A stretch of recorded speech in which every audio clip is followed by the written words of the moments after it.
Hello guys, today I'm gonna test the firecrackers I made from that video. But first let's light a standard firecracker.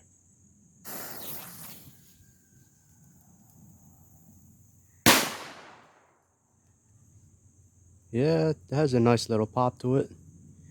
Here's mine. These contain 80 milligrams of flash powder.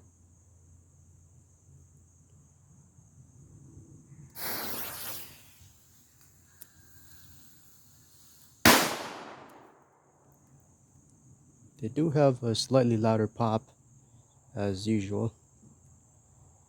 Okay, now let's move on to the next thing. Now let's see what my firecracker does underwater.